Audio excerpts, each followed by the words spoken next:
As an FBI special agent was my dream job. My whistleblowing was apolitical and in the spirit of upholding my oath. Nonetheless, the FBI cynically elected to close ranks and attack the messenger. The FBI will crush you. This government will crush you and your family if you try to expose the truth about things that they are doing that are wrong. We are all examples of that. Joining us now are Steve Friend and Garrett O'Boyle. Thanks for joining us, fellas. FBI whistleblowers Steve Friend and Garrett O'Boyle both join us now. Gentlemen, so glad to have you on the program. Thank you for your testimony. We need more folks like you, and I'm sure more people are going to be from your background are going to be giving you guys more intel as you're sharing that with the rest of us. We can kind of see that this is becoming normal for them to be held accountable, because I think especially an institution that we pay their salaries, they need to be held accountable. I think a lot of people do share our beliefs and convictions. I think they just aren't at the point that Steve and I and others have gotten to. They're too afraid. Thank you so much for being a guest here on PBD Podcast. Thanks for having us. How big is that bloody flag that Steve's got? It's a stone wall of his house. Lots of love, guys. Thanks very much for joining us. Steve Friend, Garrett O'Boyle, thank you for being with us this morning. More importantly, thank you for speaking out. We appreciate it.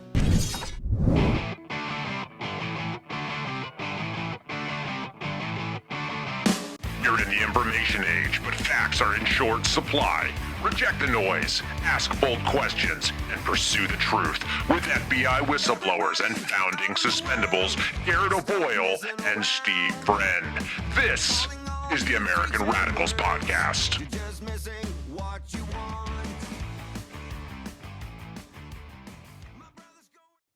It is the American Radicals Podcast, live streaming to you on Rumble, rumble.com/amradpod on a Thursday morning, 08:30 on the Eastern Seaboard, and we're excited to be here. If you're with us in the chat, we appreciate your time and attention. It is live and lively there as always.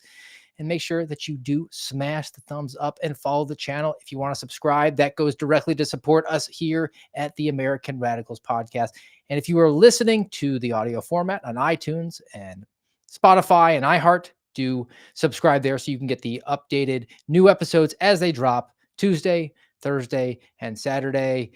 Thursday rules are in effect. We're going to get you on over after 59 minutes of in-depth conversation to the Kyle Seraphin show. But in the meantime, as long as we have you here, we're going to be breaking down some masculinity, the crisis of masculinity in the country. We're going to hold our own side to account.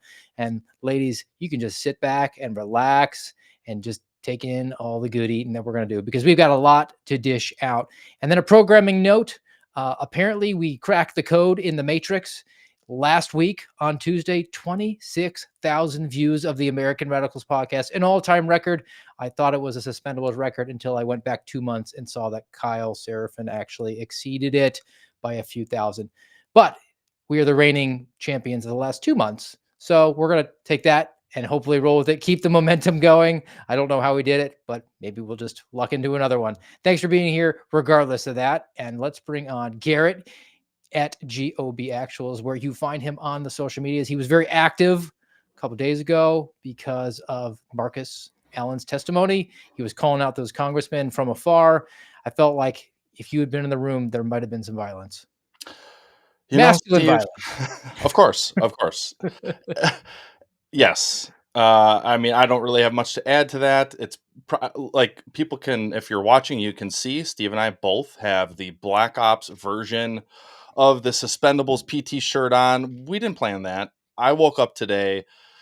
Marcus testified yesterday. Today, we talked about you about a week ago on the 19th, I think it was your 2-year anniversary. Today, the 26th, is my 2-year anniversary. Marcus testifying yesterday.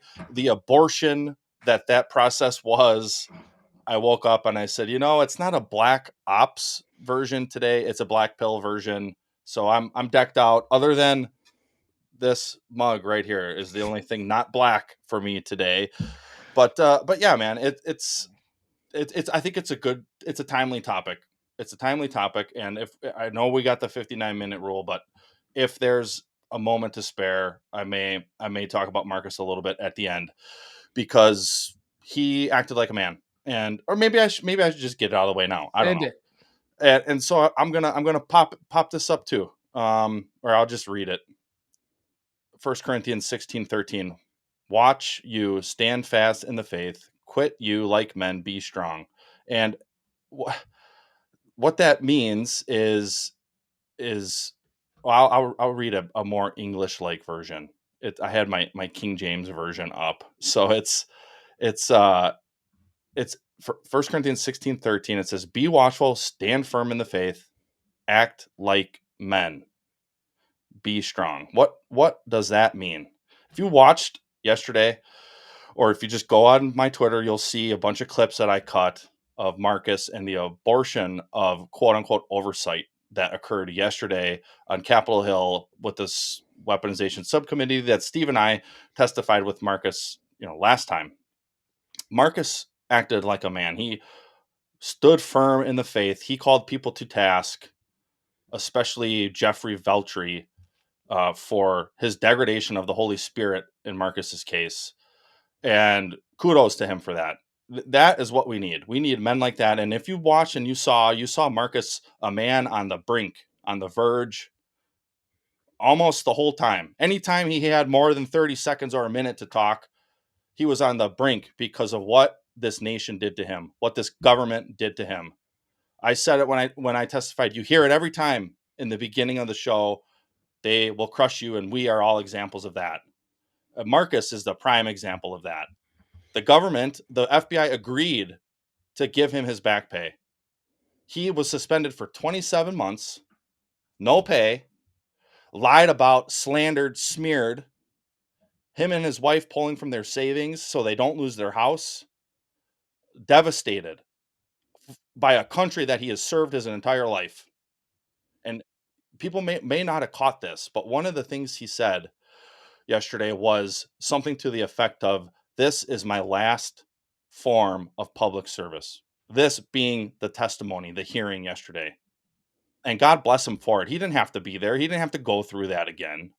But he did, because he's acting like a man. He's standing firm in the faith. He's being strong, even when he's on the brink. And I mean, we'll get into other examples, but we need men like that who do what is right no matter what, no matter the cost. It's Isaiah 6:8, right? I don't want to do this. I don't want to be here, but I'm available for tasking. And Marcus Allen has repeatedly answered the call, just as much as any one of our cohort of the suspendables, if not more than that. And he's done it with total class. He's done it in relative anonymity, with the exception of his public testimonies.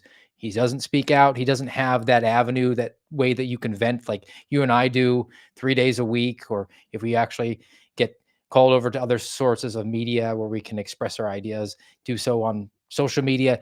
We have the different ways to hit that release valve. Marcus Allen hasn't done that. And he's been just an absolute gentleman. And this nation is worse off for having treated him the way they did, because if that is his last act of service for the country, we're all worse off for it.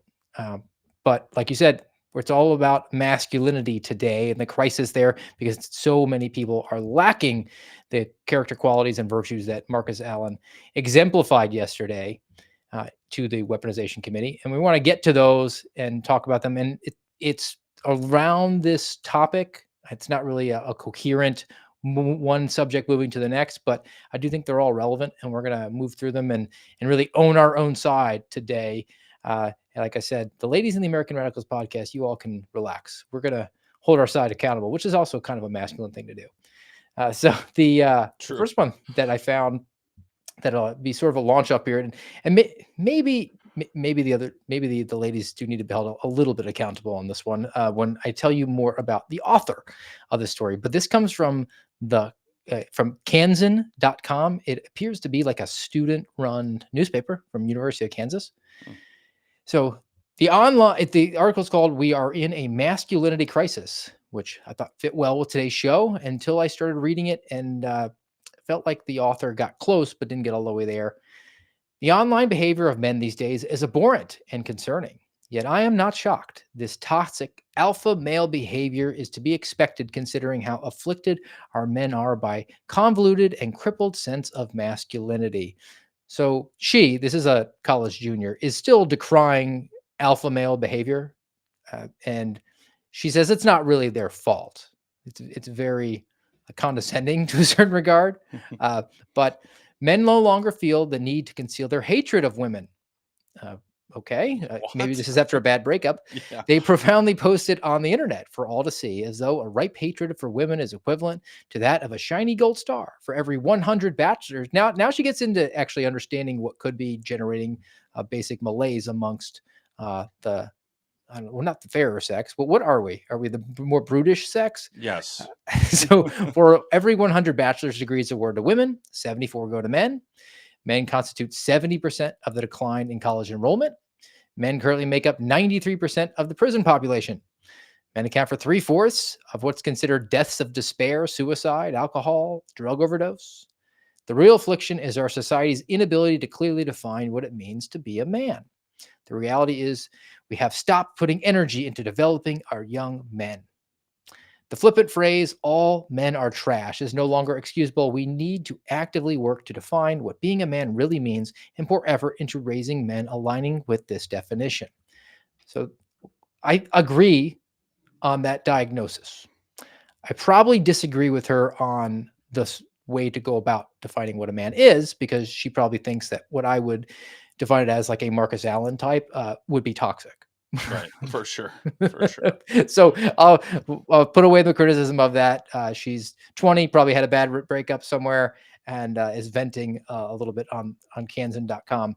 But your initial reactions to the problem she's identified? Oh, the problem, 100%.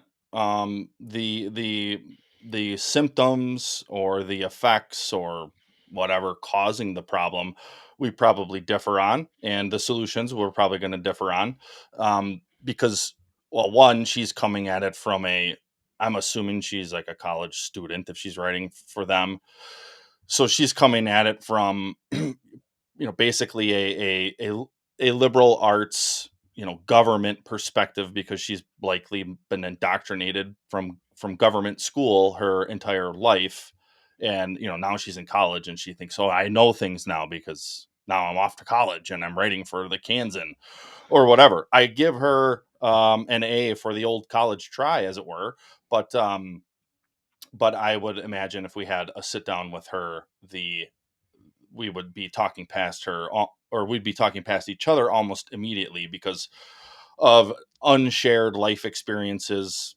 You know, it's no secret I was in the infantry at a time when it was only men who were allowed. It was a very formative time in my life, but equally so being a dad of only girls, and is equally as formative, for what it is to be a man. And of course, my faith values that I have, and what God's word tells us about what being a man is, certainly does not align with the Kansan and probably 99% of college students today. Well, let's explore that. She doesn't offer her definition. She, I think, just sort of implies that it needs to be, I don't know, Ryan Gosling character from some chick flick she likes. Uh, Again, maybe I'm reading too much into it, but she never really defines what it is. She diagnoses some of the problems. What are some of the character qualities that I think, or you think, are virtues of masculinity that should be celebrated and encouraged if we're actually going to encourage guys to not be beta males? We use Marcus as a great example of that, but like let's itemize some of the things. Yeah. And some of them are, I think you could probably even say illogical. They just are maybe more like natural than anything else. And the one that always strikes me is, do you ever see the movie U-571? Yeah. Yep. Matthew McConaughey. All right, so we got our movie reference. And there's a scene in there because he is the executive officer, and they wind up taking over this submarine with like a skeleton crew, to say the least. There's like a half dozen guys that are running the whole sub, and they're bordering on mutiny because everybody's really stressed out about what they're going to do. And they're basically like, what do we do? And he turns around, he's like, I don't know. And then the senior chief pulls him aside later on and says, you're the captain. You always have to know. Even if you don't know, you have to know. And that to me is a very masculine quality.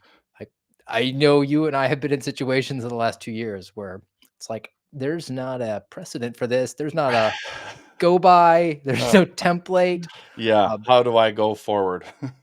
But you got to know. You got to make sure your kids know that you know, and your wife knows that you know. Hmm.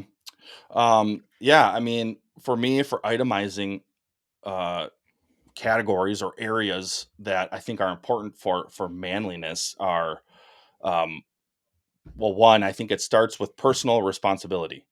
And quite frankly, I don't think a lot of men really learn that or understand that until they start having to take on responsibility for others.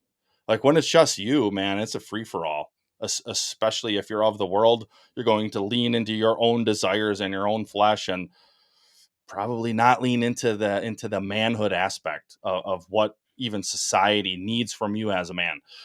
Aside from that starting point of personal responsibility, and I suppose I would put personal responsibility slash self discipline, because that that's a starting point for everything. And then once you start having a family and things of that nature, it becomes all the more important, because if you can't govern yourself, how are you going to help govern others, like your family, your wife, your kids, and working in a cohesive manner with them to prosper. But then it would be, so we got, yeah, governing, and then I would say provision and protection, right up there. Those probably round out my top three, because, well, I mean, what else is there for a man? Those are, you don't have the superpower of having a child, of bearing children, so you got to protect them and provide for them, as well as your spouse. And then, even to a lesser extent, or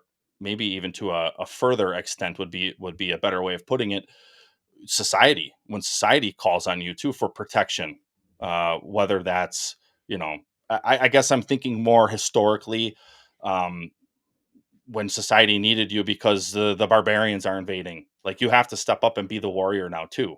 That's part of your role as the protector, is also for your country, for your society, for your community.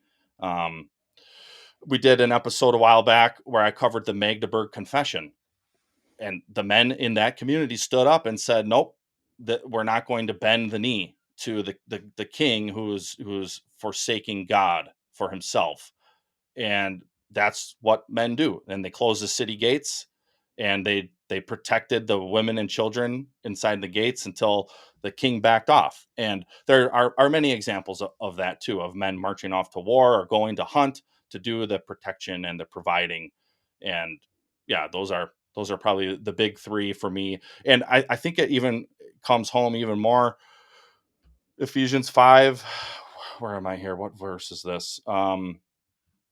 25, Ephesians 5:25. Husbands, love your wives as Christ loved the church and gave himself up for her, that he might sanctify her, having cleansed her by the washing of water with the word. What does that mean?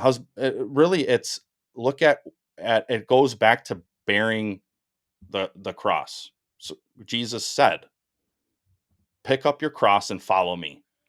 Daily. Pick up your cross daily and follow me. Well, what does that look like for a man? Well, it's denying yourself. It's recognizing that you are the least important person. I'm talking especially once you have a family, right? You're the least important person involved. Your wife and your children are first, and you must be willing to die for them as Christ did the church. That's the true example of being a man, is is is putting it all on the line for someone else, especially, other loved ones in your family.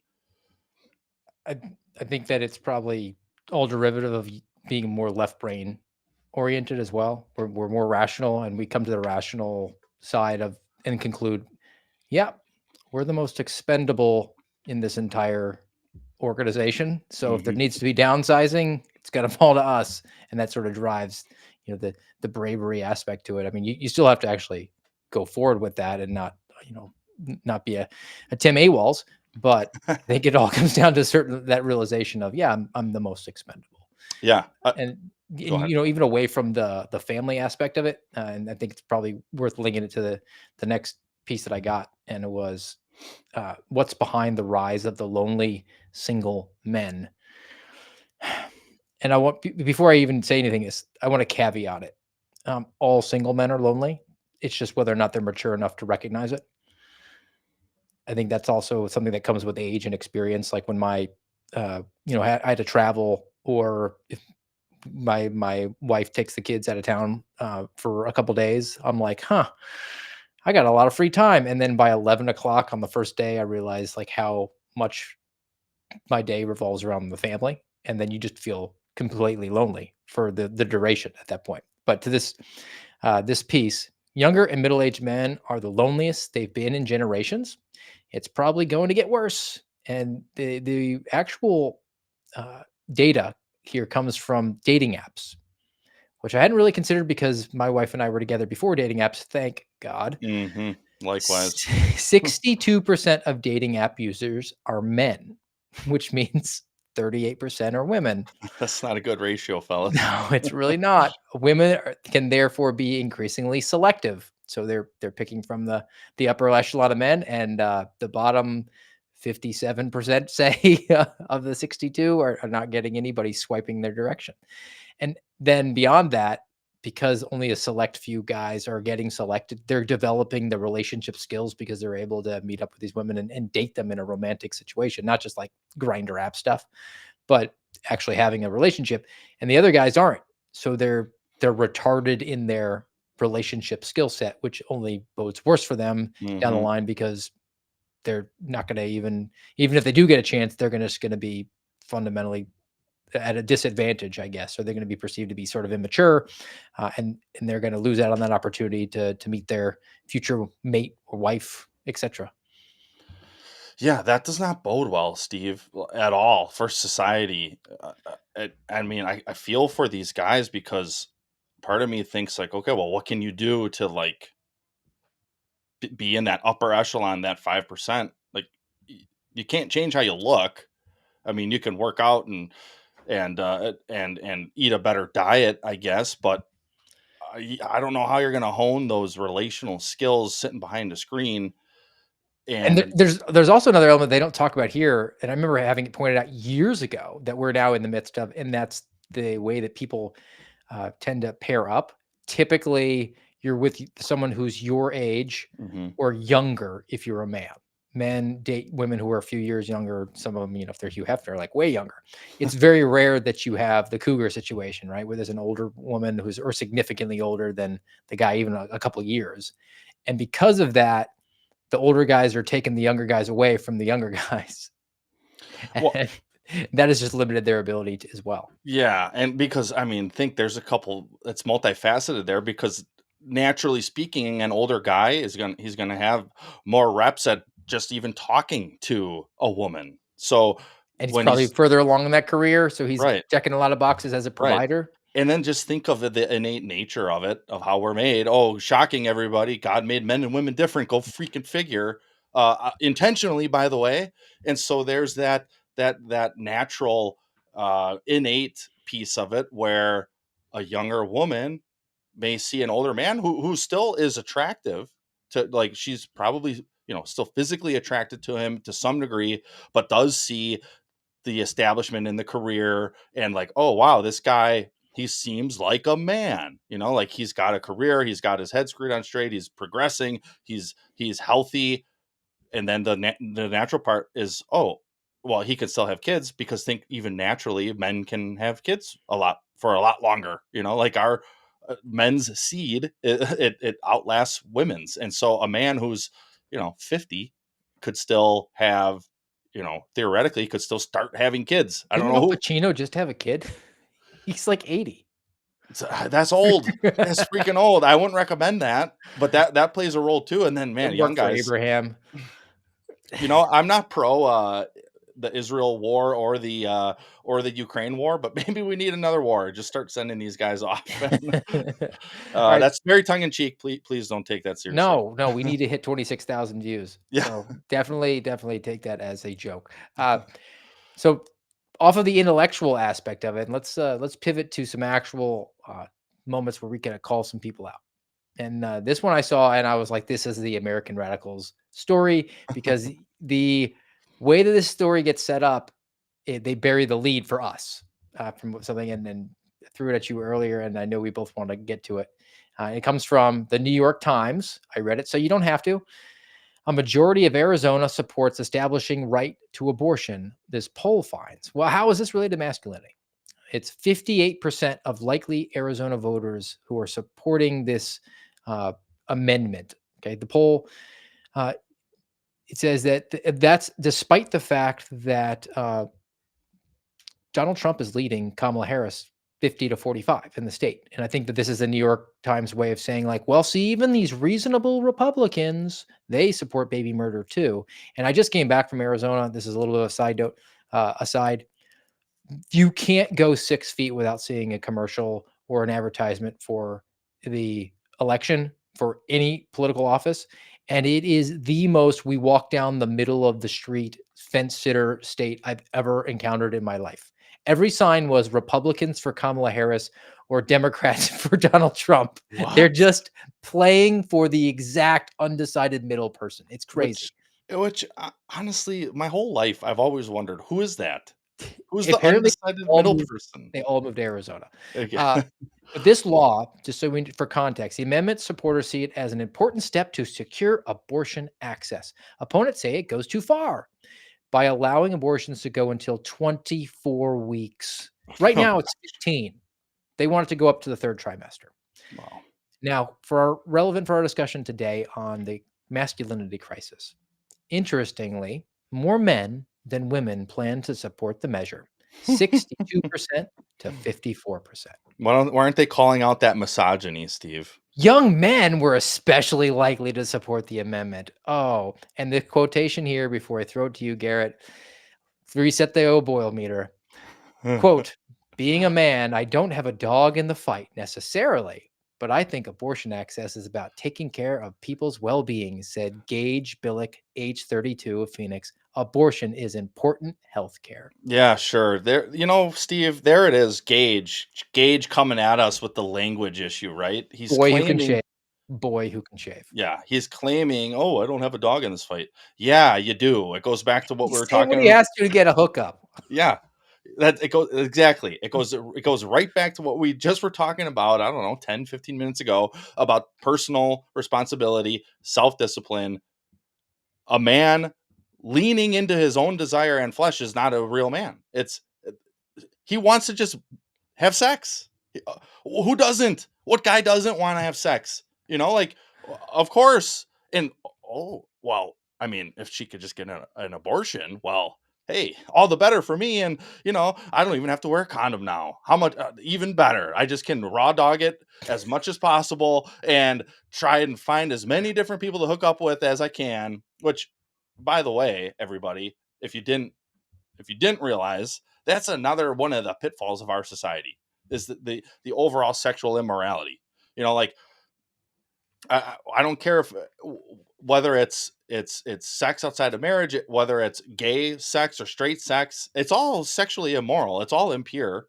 It's all supposed to be put off from us, and we're supposed to put on the new self when we have the Holy Spirit. And that's another piece of this.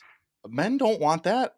And increasingly women don't want that because they women have often bought the lie as well. Like, oh, just be childless and focus on your career and focus on yourself. And then when you're 42 and your internal clock is ticking then it's like, well, now what? And then men aren't as interested because they're like, hey, what do the kids say these days? What's your body count? And guess what? That matters. If we didn't truly have an understanding of who God is, which go read Romans 1, we innately we have it. We do. And if your body count didn't really matter, no one would ask, no one would wonder, no one would care because, oh yeah, oh, yours is only 1 or 0 or 100 or 1,000. But it matters because it's supposed to be a holy union of a man and a woman, and that's it. And society has bought the satanic lie of, no, just go have sex with as many people as you want and then have abortions. Well, we played that video the other day of that pastor talking about that. Nothing has changed under the sun. Planned Parenthood is the modern day Baal. Just pass your baby through the fire. Well, let's talk about maybe the guy who's the bizarro version Garrett, as at least as he's being advertised. I mean, we're brushing over the fact that Doug Imhoff, the second Ugh. gentleman, that he stepped down on his wife with a nanny because he, succumbed to his base nature. Mhm. But now we have to reboot him. He's Doug Imhoff 2.0. You want to talk about a crisis of masculinity from Here it both is. Doug and the writers of these pieces. They are female, but you catch my drift. Doug Imhoff, modern day sex symbol. Oh, puke. Get your suspendables barf bag ready. All right. Yes. Yeah. You might need to have two bags. Like this is like double masking. Move over, Ryan Gosling. The modern family fantasy is embodied by the man who might soon become our first gentleman. Imhoff appears to be a genuine mensch with an impressive career. He's smitten with his wife, unless there's a nanny, and supports her ambitions, as is obvious from his convention speech and their sweet interactions on the campaign trail. What a hunk. Oh my Today's gosh. today's heterosexual rom-com heroine is not a Cinderella, but a self-actualizing overachiever. And she seeks a mate willing to prove he values her aspirations. Women at least want a mate who won't resent their career success, a tangible concern, given that divorce has been statistically more likely when women receive job promotions or out earn their husbands. What's the statistics when the husband steps out on the wife because, he found the nanny? Yeah, no kidding. And also, they need to break down those statistics a little bit more because they're alluding to the fact that men disdain their wife when they make more money or have a better career or whatever. How often is it the woman who's like, "Pff, I'm out of here. I'm I better can than do this." better. Yeah, right. I mean, I would assume that statistic is much higher than the converse of it. There's not a lot of high-powered female attorneys who are looking for like a elementary school gym coach for their husband. Right. Right. There's a mismatch. You are not evenly yoked in that situation, and we Hmm. all know it. There's a Yeah. free reason. There's a phrase: "Outkicks your coverage," Uh-huh. and it's very appropriate and accurate. But Doug Imhoff represents the new form of masculinity that I think the first author from that Kansan.com would probably articulate is what we need to encourage young men to be. And that is subservient to a certain extent, to be the rom-com husband or male character of today who is just sort of like a befuddled idiot and listening to a girl boss and gets booted around, which is generally why I don't let my kids watch new movies today. Yeah, I mean, it's rampant everywhere. We mentioned Homer Simpson the other day, and that's the caricature of what society wants you to think a man is. Just dumb and can't cope, can't handle, can't work, can't make enough money, can't do anything right. And now we've had at least, I mean, I was a kid when The Simpsons was on. And so we've had at least two generations now that Do you remember the early seasons of The Simpsons when he wasn't? I mean, he was never an Einstein, Mhm, but most of the episodes concerned a family crisis in The Simpsons, and Homer was trying to be a good provider. right, to remedy the situation. Where then fast forward a few years and he's just a donut eating slob working at the nuclear power plant, doesn't know his head from his ass, and that's that's your modern day image of a man. And I really do think it's insidious. I think it's intentional. I think it's one of these ploys, a satanic ploy to steer people away from the truth. And it really boils down to a gross misunderstanding of what the truth is. And it's interesting to me, Steve, that a couple topics that we've talked about lately tie directly into this tiny little book called Colossians in the New Testament. It's a letter that the Apostle Paul wrote, and just earlier this week on Tuesday, we had our Bible study. We talked about this a little bit, and I'm going to read a couple verses here. Verse 18 of chapter 3: wives, submit to your husbands as is fitting in the Lord. Oh boy, does that verse get people fired up, because they don't understand the context of it. Because all you gotta do is read the next verse. Husbands, love your wives and do not be harsh with them. You mentioned it in the beginning. We're like the more brutish type the more brutish of the sexes. Absolutely, 100% we are. The Bible has addressed that since the beginning. They addressed it since Genesis. It's addressed in the Bible. And but this piece right here, lots of women get so stuck on wives submit to your husbands as is fitting in the Lord. Well, that doesn't mean submit to them when they're wrong. I mentioned Magdeburg earlier. One of the examples they use is when a husband is doing things that is wrong. And in that case, it was pimping out your wife and your kids. Do you think that Doug Imhoff's first wife was submitting to his illicit affair with the nanny? No, and she shouldn't, right? That's why they got divorced, I'm sure, or at least it played a role. But too, it goes to like the next piece: husbands, love your wives and do not be harsh with them. Well, if we were just doing whatever we wanted all the time, we would just be harsh all the time. You're just here to have sex with me and make my dinner. No, no, no, no, no. That's not what being a man is. That's not appropriate. That's not right. That's not in tune with what you should even want. Because it goes back to that first principle I said: self-discipline, self-governance. You have to recognize as the man, like, oh, I'm called to love my wife and not be harsh with her. So there again comes some of the denying yourself to, guess what, actually arise to a point where you're being more manly, like how a man is supposed to be. You're still to be loving. Like, it's hard because you got to protect, so you got to be strong.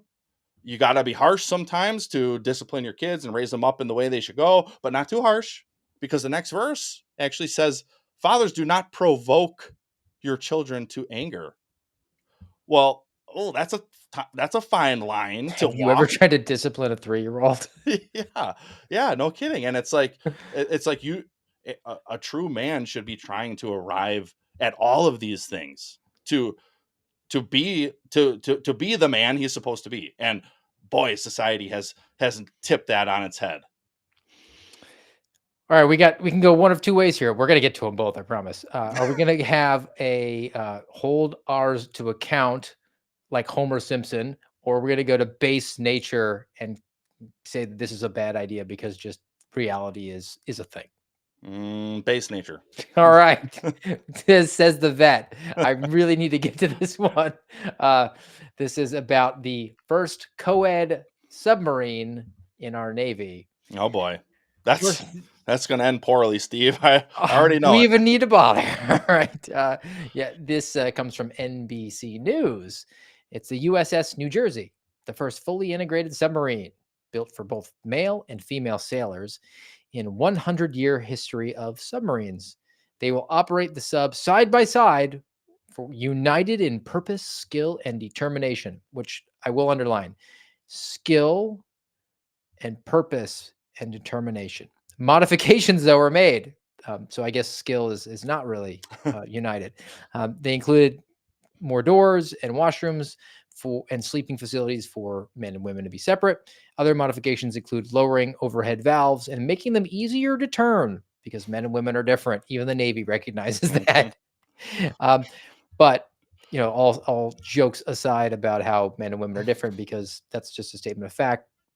Garrett, is there any way that this doesn't end in a catastrophic result where there is a love triangle or a sexual assault, or at least an allegation of that impropriety, a superior officer taking advantage of another? And then do we hear about it at all? Because they're going to be in a covenant Christian situation then. Yeah, no way this doesn't end like that, because it's instinct, it's nature, and if And you've ever we're not defending it. We're not no defending no the masculinity aspect to it, though. Is it's at a certain point you have to actually understand that these are 18 and 19-year-olds who are going to yeah. make terrible decisions. I mean, think of, I wasn't in the Navy, but you can only imagine a sailor, out to sea for however many months at a A time. submarine. Yeah, You can't even even get more. fresh air. Yeah, and quite frankly, because look, I was in the Army infantry, right? My first duty station was up in Alaska. It didn't take long for guys there to be bringing on as many Alaskan native chicks as they could find and sneaking them into the barracks. And I remember oftentimes thinking like, whoa, like that, she doesn't even look like a woman. And and the guys would be like, They would have been good submariners. There you yeah. go. And so it's not going to take long, and it's going to get problematic real quick because, well, this is another piece of in the military. It still is, the males who enlist far outstrip females who do. So females in the military are they outkick their coverage a big time because guys are going to go back to their base nature. By and large, they will. And so in the military, it's very evident. On a submarine, it's going to be even more evident. And I've got a similar story. You mentioned, a higher ranking officer when I was in Afghanistan, dude. And you know what? Now that I think about it, man, my whistleblowing goes back a lot longer than we realize sometimes. Because I actually filed a complaint where I mentioned this. I couldn't substantiate it. There are other issues too, but my first sergeant, when we were deployed to Afghanistan, we had like 3 or 4 women on our base, and we it was a small base. It was our main base was Forward Operating Base Tillman in Paktika Province, and we also had a combat outpost, Cap Munoz, that was nearby. There was one platoon at Munoz. Women weren't even allowed there because the living conditions were so bad.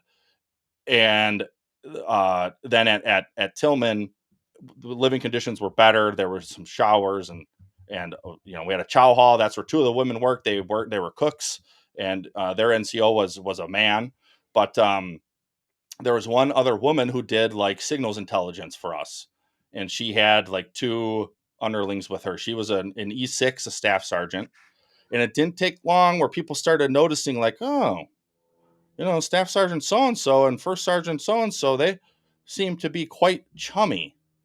Both are married and not to each other, and Staff Sergeant so and so is married to a man who's at a different fob because he was also in our brigade, and he came to our base one time for his promotion. And I remember thinking like, this is kind of messed up, and like there were lots of stories and rumors. Like I said, again, couldn't substantiate personally myself, but I saw enough things where I was like, there's got to be something going on here. Sometimes like middle of the night, you would like run into both of them, like behind a building, walking different, it's lots of circumstantial evidence. I'll put it that way. And, eventually, because guess what, Steve, you won't be surprised by this. Nobody else would do it. So I filed a complaint, and oddly enough, they sent me and my squad to our observation post, and we sat up there for like 8 days, which was like 3 or 4 days longer than normal. And when I came back down, I had other people in my chain of command who knew that I had went to our IG, and they were like, "Hey, he's gone." And I was like, "What?" I never even got interviewed. I don't know if anybody ever mentioned me, but hey, man, maybe I was a suspendable even back then. Although I never received any blowback. And like I said, there were other issues, but it again boils down to this. Well, it does boil down to this masculinity problem where a true man wouldn't engage in that type of behavior, regardless of how, what the ratio of men to women on the base was, if he's a married guy, and she shouldn't be either. If, that was true, which I believe it was. And there's just also a reality that we're all fallen, and we need people like that to be in positions where they're going to break things, kill people, and hurt feelings in our military. Uh, Unlike the military that we projected a couple weeks ago when we talked about defenseless and all the problems that we have now, where people are too obese to actually join the ranks. Yeah. All right, and then transition to this other Homer Simpson-esque story, which again, it was like the Arizona abortion story. I read this, and it's written in a way to get the base, the red meat, fired up in one way, and then I read it a different way and was so mad at a different thing. The point of the article was lost on me. This comes from Fox News. Woman forced to throw MAGA hat in trash at Cardinals game I gets heard this team's story. apology for staff, quote, misunderstanding. Dude, okay. Even right there, Steven, you know it already. There wasn't a misunderstanding here. No. All right. It's the Arizona Cardinals have apologized for making her throw away her Make America Great Again hat. So the stadium staffer mistakenly told her to take off her hat, barring the famous slogan of former President Trump's election campaign. What do you want to bet that the staffer was a Karen? Yeah. So this is according to this woman who had to throw her hat away. Quote, she's like, yeah, that's how you know it's a Karen. She's like, no political hats or shirts. And I said, I haven't heard that at all. And I said, that doesn't make sense to me. And she goes, I said, take your hat off. Quote, in retrospect, I wish I would have stood my ground a little bit, but I wasn't sure what the repercussions would be. And my husband would kill me if I did something with the season tickets or that jeopardizes them somehow. And that's what I seized upon. Masculinity. The Mhm. husband, she was worried about being mad at her for losing their season tickets as opposed to standing up for his wife Right. and saying, I don't care about the season tickets. Yeah. What's right is right, what's wrong is wrong. And that's wrong. You're not going to treat the queen that way. Mhm. But he's got a priorities issue. He's Homer Simpson, more worried about watching his precious Cardinals. Exactly right. Exactly right. I mean, if you're not willing to stand up for your wife over her mega hat, you really think you're going to be willing to lay down your life Oh, for he's her? ready for civil war. I mean, he's putting the Yeah, MAGA hat on, I'm sure, himself. right. As soon as But the Cardinals game is over. yeah, not at the expense of the Cardinals and my season tickets. Like, good grief, man. Deadbeat. That is the Homer Simpson type. Like, hey, dude, you bought the lie. And guess what? Hey, lady, you did too, because you married him. And oh man, that is so frustrating. Like initially I was thinking tyranny, arbitrary or unrestrained exercise of power, which First Amendment. there's an element of that there, right? Because and you know, we talk about it all the time. I don't care the level of the tyranny. It's never okay.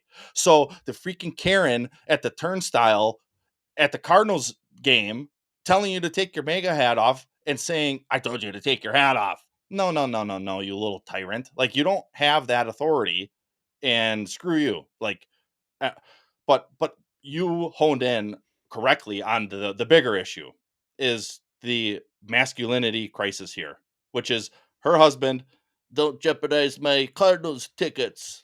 Like, what the hell's wrong with you, dude? I don't know how you're not moved at that moment, Yeah.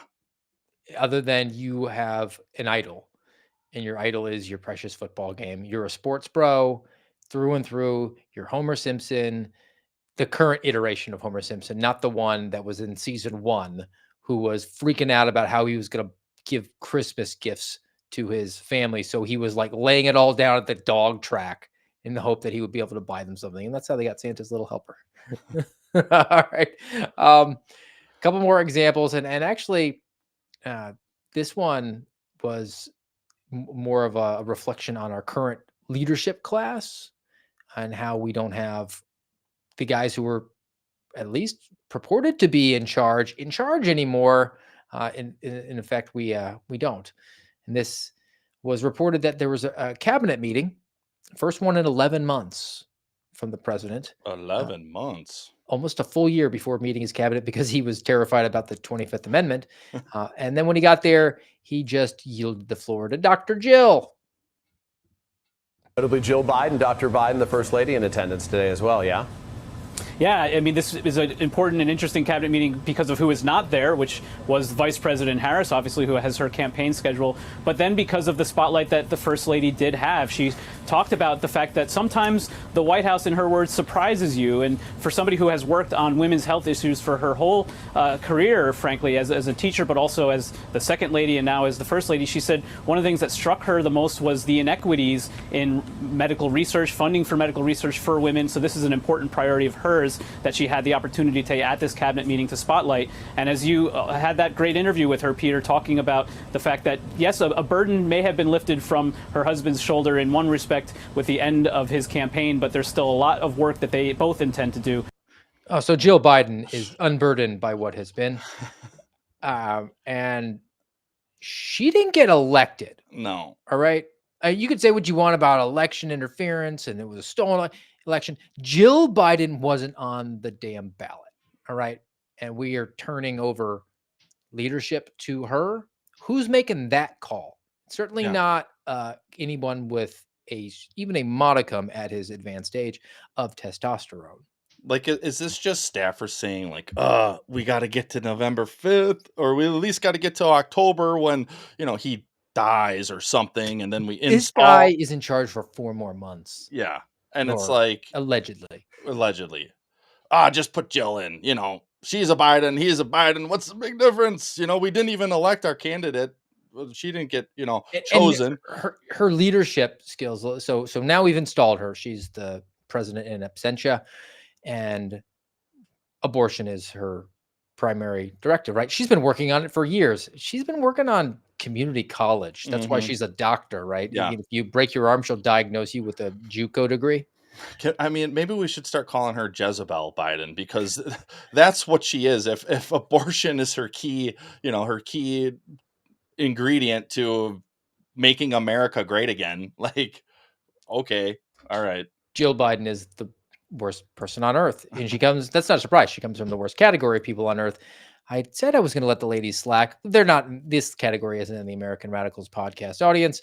That's liberal white women are the worst creatures ever on earth. They will castrate their own children just to impress their friends at brunch while they day drink mimosas. Yeah, speaking of that, Steve, because now we can't let the women, the fairer sex, off the hook entirely.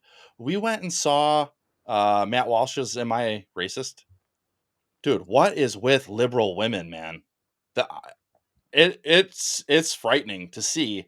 I We need still masculine men to prevent them from taking charge. Yeah. And how come they all kind of have they take on like that same look, kind of like their demeanor, something about their countenance changes. Like, Uh, I don't know. It's When you don't have a freaking soul, it's pretty much a uniform appearance, right? yeah. That's the way it goes. Yeah. All right, Which I have another piece to get to, and it's going to be a little bit in the vein of. So I imagine or presume that the gal at the Kansan might have liked to read a little bit about it. This is actually reporting that comes from the College Fix, uh, and then we'll have a video to maybe contradict that. But scholars aim to tackle toxic masculinity in high school, and they blame Jordan Peterson for that. of course. Of course. It's the Canadian psychologist's fault. Come Who's- on. Uh, so the project goal is to create, quote, early intervention programs, unquote, from Jordan Peterson, to help high school teachers identify and tackle the harms of online misogyny and gender-based violence in the classroom. University blamed notorious masculinity influencers, or manfluencers, including Jordan Peters.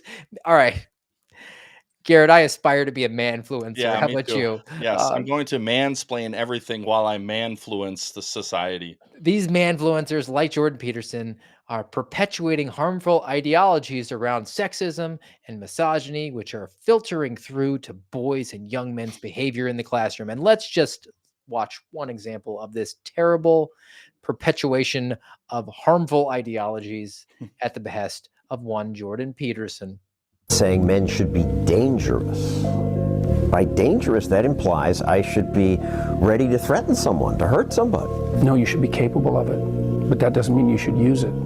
There's nothing to you otherwise. Like, if you're not a formidable force, there's no morality in your self-control. If you're incapable of violence, not being violent isn't a virtue. People who teach martial arts know this full well, right? If you learn a martial art, you learn to be dangerous, but simultaneously you learn to control it. Both of those come together. And the combination of that capacity for danger and the capacity for control is what brings about the virtue. Otherwise, you confuse weakness with moral virtue. I'm harmless, therefore I'm good. It's like, no, that isn't how it works. That isn't how it works at all. If you're harmless, you're just weak. And if you're weak, you're not going to be good. You can't be, because it takes strength to be good. It's very difficult to be good. I mean, dude. Capacity for danger and capacity to control it. That's Yeah, masculinity. Right. I seriously don't know how you can argue with anything he just said there, much That's less toxic. We Yeah, need to stop that from happening. right. Much less call it toxic.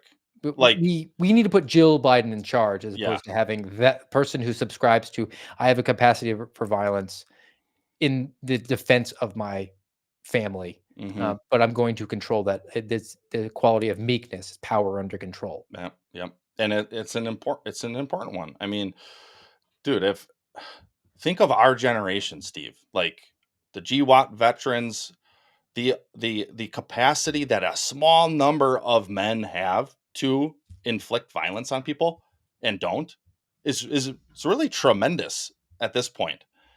And the vast majority of them restrain from doing that. I mean, anytime you see a violent crime, just about any time, it's not some GWAT dude who was kicking in doors and shooting Taliban dudes in the face. They can still do that, and they don't. And I don't know, man. For me, like what he just said there, like having the capacity for violence and keeping it under control is the virtue, and weakness is not. And it's like, well, yeah, that rounds out my top three that I mentioned earlier. The Columbine shooters were the lonely single. I mean, they were young, but lonely single man who was not able to control their most base urge, and then carried out one of the worst and most violent attacks at that point in history. Mm-hmm. And that's not your GWAT guys. I mean, your GWAT guys, might have struggled with being on a submarine with a bunch of women, but at the same time, now in retrospect, that they're back here and they've found their lady and made lots of babies, and they realize that they are expendable, and they'll do anything to support them. I think that that defines the masculine qualities that we try to lay out today on the American Radicals podcast, that Marcus Allen exemplified yesterday when he testified. We do have a good palate cleanse pertaining to toxic masculinity, but the floor is yours, GOB, if you have any last thoughts. Yeah, I think I touched in on our biblical worldview stuff plenty today. So just a thought as you were talking there, and kind of still thinking of Jordan Peterson, what he was saying, it reminded me of the end of the movie. What's it called? Forget what it's called right now. Jarhead. The end of Jarhead. And that, if you don't know, that was a book made into a movie, but at the end, it's very powerful. Shameless plug, lastline.substack.com. My pinned post, I think it's still my pinned post. At the end of that post, I have the clip in there where he talks about a man, goes off to war, and it's very masterfully said and masterfully written. And it talks about how you'll never forget that M16. For me, in my era, it was that M4. Your hands will never forget it, even if you hold your baby, hug your wife or whatever. Lists off a bunch of things. It's very powerful. Check it out, or you can find it on YouTube. You don't have to go to my Substack. But I just think of that, and that combination of having the skill, having the power, having the capability and the ability to inflict tremendous harm on someone, and restraining it almost always. Like most men, I should say, almost always, their entire life, they will restrain that. But to have it, really, it is the virtue. It is part of being a man. And yeah, I guess that's it. Well, the Jarhead character was definitely a very masculine figure, and as is this one, who kind of borders on toxic, and he expresses his concern about that. This is today's palate cleanse. I grew up around a lot of toxic masculinity, and you had to be a man in a very narrow, specific way. Otherwise, you weren't a man. And that got projected onto me a lot because I'm a bigger guy. I'm 6'5", also pretty good. Yeah, it's a standing O2. 6'5", deep voice, strong facial hair situation, we can call it what it is. Aesthetically, I am a masculine package. I look like I should be a man, aesthetically. My last name is Sir, S-I-R, come on. My name's Henry Sir. I sound like an American hero. Sometimes people call me Mr. Sir. I'm like, I can't handle this much power, please. That's good. That's good stuff. Probably a good way to end it today. Yeah. I do wish my last name was Sir. That would be pretty dope. Yeah. I mean, can you imagine being an FBI agent? Agent Sir? Yeah. Excuse me? Agent Sir? Yes. All right, that's going to do it for us today on the American Radicals podcast. Back on Saturday, noon Eastern time, as always. Until then, guys, enjoy your day.